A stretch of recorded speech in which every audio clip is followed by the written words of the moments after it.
off him, poured it on his pulled it whenever I touched her, poured the gas on the cash register, burnt that all up. She panicked and she got shot. You know what I'm saying? She was like, help, help. Michael Smith, Oklahoma, 22 years on death row. Michael Dewayne Smith was a part of the Oak Grove Bows, an Oklahoma City-based branch of the Crisp Gang. Teron T. Knock Armstrong and two other OGP members attempted to loot Trans Food Mart in South Oklahoma City in November 2000. Mr. Armstrong was slain by gunfire from the store owner.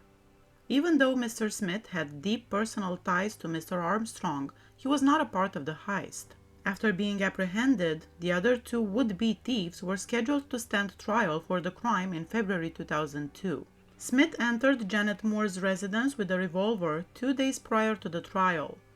He broke down Mrs. Moore's door and confronted her, thinking her son was a police informant. Smith shot her dead when she started to scream. He cleaned the apartment to remove any traces of his fingerprints before leaving. He then walked to the AZ Mart, a convenience shop directly next door to Trans Food Mart. Sarat Puluru, the store's on-duty employee, was emptied 2 pistols into by Smith, who also stole money from the register and lit fires all around the store with lighter fluid. In order to destroy evidence, he set fire to Puluru's body and everything he had touched in the AZ Mart. He afterwards disposed of the clothing he had been wearing while committing the killings. He was apprehended, convicted, and sentenced to death. Smith was just 19 years old when those killings occurred.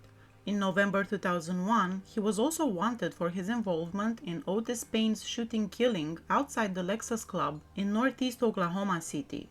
After he admitted to giving the gun to the shooter, David Burns, he was given a life sentence for that offense. In March, the Oklahoma Pardon and Parole Board decided 4-1 against granting Smith clemency. He maintained his innocence during his clemency hearing, even though he had admitted to the killings just a few days after his arrest. Smith spoke to the board via video conference. Following a lethal injection, 41-year-old Michael Dewayne Smith was declared dead at the Oklahoma State Penitentiary at 10:20 a.m. According to witnesses in the media, when asked to make a last statement, he said, "Nah, I'm good." Smith was in the execution chamber with Jeff Hood, his spiritual counselor, who was reading from a Bible. Hood claimed to have informed Smith his family loved him prior to the execution. He also said that during the entire procedure, tears were streaming down Smith's right cheek. He claimed that after Smith was declared dead, the final tear fell.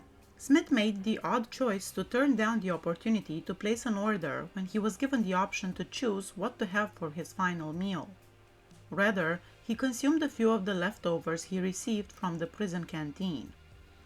Smith was among the few death row convicts nationwide that had 3 or more murder convictions. Brian Dorsey, Missouri, 14 years on death row.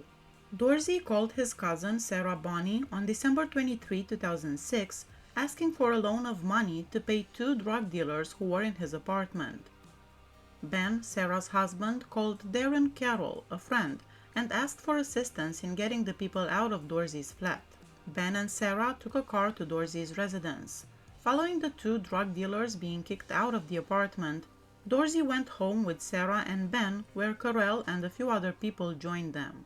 Sometime after Sarah and Ben went to bed, Dorsey went into the garage, got a single shotgun, and shot Sarah in the jaw, killing her at a distance of around 12 inches. After emptying the chamber, Dorsey loaded the rifle again, put it to Ben's right ear, and fired. Ben passed away on the spot. He also essayed his cousin's body and then covered her torso in bleach. Dorsey removed Sarah's social security card from a wallet and dispersed the contents next to her body. He stole several things she owned from the house. Driving in Sarah's car, Dorsey left the house and went to Jefferson City, where he met a woman he had borrowed money from to acquire drugs. Dorsey attempted to pay the woman with what was ultimately identified as Sarah and Ben's belongings. Sarah and Ben had not shown up for a family get-together, so Sarah's parents went to see how they were doing on Christmas Eve afternoon. When they entered, Jade, Sarah's 4-year-old daughter, was seated on the couch watching TV. Jade told her grandparents that she had been attempting all morning to wake up Sarah, but had been unsuccessful. Sarah's parents knocked on the bedroom door and yelled for her. There was no reply. Sarah's father had to pry open the locked door using force. On the bed, he noticed Ben and Sarah.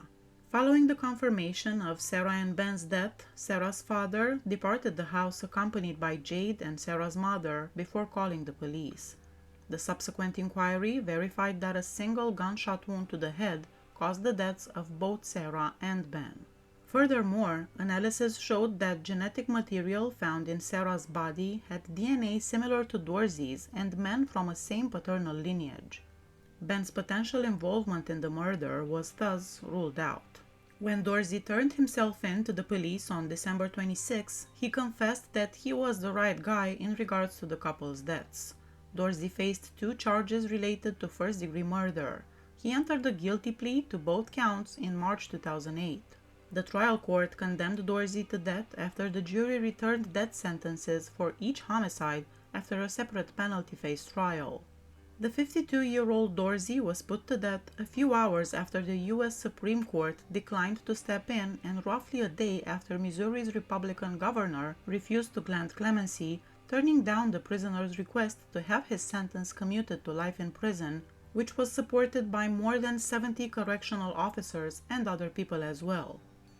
Dorsey apologized to the families of his victims and thanked those who had supported him in a final written statement. To all of the family and loved ones I share with Sarah, and to all of the surviving family and loved ones of Ben, I am totally, deeply, overwhelmingly sorry. Words cannot hold the just weight of my guilt and shame. I still love you. I never wanted to hurt anyone. I am sorry I hurt them and you. To my family, friends, and all of those that tried to prevent this, I love you. I am grateful for you, he said.